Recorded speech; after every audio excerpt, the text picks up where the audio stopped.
ఎందుకొచ్చావు? నచ్చిన వాడిని పెళ్లి చేసుకుంటానని చెప్పి వెళ్ళటానికి వచ్చాను. నీకు నచ్చిన వాడా?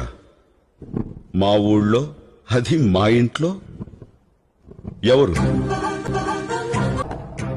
ఏమిటి నాలో నీకు నచ్చింది? వచ్చుడు వీడియో చూసుడు సప్పులేక పోవుడు, కనీసం లైక్ కొడదాము, షేర్ చేద్దాము, కామెంట్ చేద్దామని కొంచెం కూడా లేదు. ఏంది అట్లా చూస్తున్నారు? మిమ్మల్ని అంటున్నా. ఎందుకొచ్చావు? నచ్చిన వాడిని పెళ్లి చేసుకుంటానని చెప్పి వెళ్ళటానికి వచ్చాను. నీకు నచ్చిన వాడా?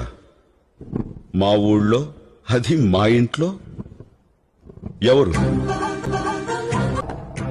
ఏమిటి నాలో నీకు నచ్చింది? శత్రువు ఇంటికి సింహంలా రావడం నాకు, చిరుతపులి లాంటి నీ చూపు నచ్చింది, గ్రీకు శిల్పం లాంటి నీ ఫిగర్ నచ్చింది, నీ నడకలో నీ స్టైల్ నచ్చింది. అంతెందుకు, టోటల్ గా నీ బాడీలో ఉన్న అణువణువు నువ్వు నాకు నచ్చాలి. నాకేం తక్కువ? నిన్ను తప్ప ఈ ప్రపంచంలో ఎవరిని పెళ్లి చేసుకో. కండిషన్లు పెట్టకు, కన్యగానే మిగిలిపోతావు. వచ్చే శ్రావణ మాసంలోపు నీ చేత తాళి కట్టించుకోపోతే నా పేరు స్నేహలతారెడ్డి కాదు.